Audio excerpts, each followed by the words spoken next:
दोस्तों, क्या आप जानते हैं कि करबला में जंग कैसे शुरू हुआ? कैसे एक छोटा सा काफिला सच और इंसाफ के लिए दुनिया की सबसे बड़ी ताकत के सामने खड़ा हो गया? कैसे प्यासे बच्चों, बुजुर्गों और जवानों ने सब्र और वफादारी की ऐसी मिसाल पेश की जिसे दुनिया हमेशा याद रखेगी। आइए जानते हैं करबला की मुकम्मल वाकया। वीडियो आखिर तक जरूर देखिए। मुहर्रम का महीना था। रेगिस्तान की तपती हवाएं चल रही थीं। आसमान सुर्ख था, जैसे आने वाले गम का एहसास करा रहा हो। दूर से ऊंटों और घोड़ों का एक काफिला धीरे धीरे करबला की तरफ बढ़ रहा था। ये आम काफिला नहीं था। इस काफिले में नबी पाक सल्लल्लाहु अलैहि वसल्लम के नवासे इमाम हुसैन अलैहिस्सलाम मौजूद थे। साथ में अहले बैत की मुकद्दस खवातीन, मासूम बच्चे, वफादार साथी और कुछ जवान थे। इमाम हुसैन के चेहरे पर सुकून थी, लेकिन उनकी आंखों में पूरी उम्मत के लिए फिक्र साफ दिखाई दे रही थी। करबला की जमीन पर पहुंचते ही इमाम हुसैन ने एक गहरी सांस ली और फरमाया, यही वो जगह है जहां हमारे काफिले पर मुसीबत उतरेगी। ये अल्फाज सुनते ही काफिले में सन्नाटा छा गया। हजरत अब्बास ने आसपास देखा। रेगिस्तान दूर दूर तक खामोश था। बीबी ज़ैनब ने पर्दे के पीछे से करबला की मिट्टी को देखा और दिल बेचैन हो गया। छोटी सी बीबी सकीना अपने बाबा के पास आई और मासूमियत से बोली, बाबा, क्या हम यहीं रुकेंगे? इमाम हुसैन ने प्यार से बेटी को गले लगाया। हाँ मेरी बेटी, अल्लाह की मर्जी यही है। उस वक्त किसी को अंदाजा नहीं था कि आने वाले दिन इंसानी तारीख का सबसे दर्दनाक वाकया बनने वाले हैं। दोस्तों,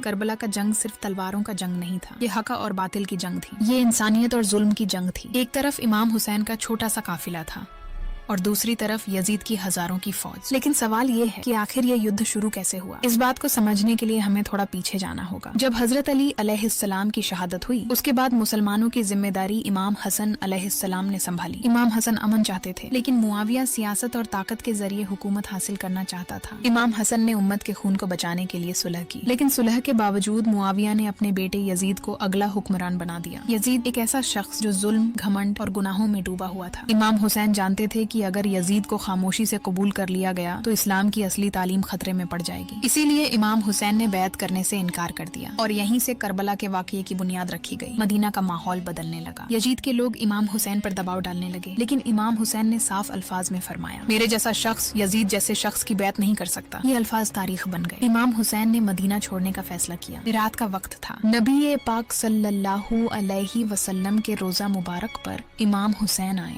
उनकी आंखों से आंसू बह रहे थे। या रसूल अल्लाह, आपका नवासा मदीना छोड़कर जा रहा है। ये मंजर देखकर हर दिल रो रहा था। अहले बैत का काफिला मदीना से निकला। बीबी ज़ैनब, बीबी उम्मे कुलसूम, बीबी सकीना, अली अकबर, अली असगर और दूसरे अफराद साथ थे। रेगिस्तान की राहों पर सफर शुरू हुआ। किसी को नहीं पता था कि मंजिल करबला होगी। सफर के दौरान इमाम हुसैन हर जगह लोगों को हक का पैगाम देते रहे। कूफा के लोगों ने खत भेजे, हजारों खत। हर खत में लिखा था, या इमाम, आप कूफा आ जाइए, हम आपका साथ देंगे। इमाम हुसैन ने अपने कजिन मुस्लिम बिन अकील को कूफा भेजा। शुरू में लोगों ने उनका साथ दिया, लेकिन जब यजीद का गवर्नर इब्ने ज़ियाद कूफा पहुंचा तो लोग डर गए। धीरे धीरे सबने मुस्लिम बिन अकील का साथ छोड़ दिया। आखिरकार मुस्लिम बिन अकील को शहीद कर दिया गया। लेकिन उस वक्त तक इमाम हुसैन का काफिला सफर में आगे बढ़ चुका था। रास्ते में एक मकाम पर हुर्र नाम का सिपह सालार अपनी फौज के साथ इमाम हुसैन के सामने आया। उसने इमाम हुसैन का रास्ता रोक दिया। इमाम हुसैन ने फरमाया, अगर तुम नहीं चाहते कि हम कूफा आए तो हम किसी और तरफ चले जाते हैं। लेकिन हुर्र को हुक्म था कि इमाम हुसैन को किसी सुनसान जगह रोक दिया जाए। और फिर एक मुहर्रम को इमाम हुसैन का काफिला करबला पहुंच गया। रेगिस्तान की वो तपती हुई जमीन जो कयामत तक याद रखी जाएगी। काफिले ने खेमे लगाए। बच्चे प्यासे थे, लेकिन अभी पानी बंद नहीं हुआ था। हजरत अब्बास मश्क भरकर पानी ला रहे थे। छोटी सकीना हंसते हुए पानी पी रही थी। अली असगर अपनी माँ की गोद में सुकून से सो रहे थे। लेकिन वक्त बदलने वाला था। दूर से यजीदी फौज के लश्कर नजर आने लगे। हजारों सिपाही, घोड़े, निशान, तलवारें और उन सबके बीच एक छोटा सा काफिला जो सिर्फ हक्का के लिए खड़ा था। दोस्तों, ये तो सिर्फ शुरुआत थी। अब आगे जानते हैं 2 मुहर्रम को क्या हुआ। 2 मुहर्रम से 4 मुहर्रम, करबला की घेराबंदी। मुहर्रम की रात धीरे धीरे गुजर रही थी। रेगिस्तान की खामोशी दिलों में अजीब डर पैदा कर रही थी। करबला की रेत पर चांदनी पड़ रही थी और इमाम हुसैन के खेमों में इबादत की आवाजें गूंज रही थी। कोई कुरान पढ़ रहा था, कोई सजदे में रो रहा था और कोई अपने बच्चों को सीने से लगाकर सोने की कोशिश कर रहा था। लेकिन दूर, बहुत दूर, यजीदी फौज की मशालें दिखाई दे रही थी। ऐसा लग रहा था जैसे अंधेरा धीरे धीरे करबला की तरफ बढ़ रहा हो। सुबह हुई। 2 मुहर्रम। सूरज की पहली किरण रेगिस्तान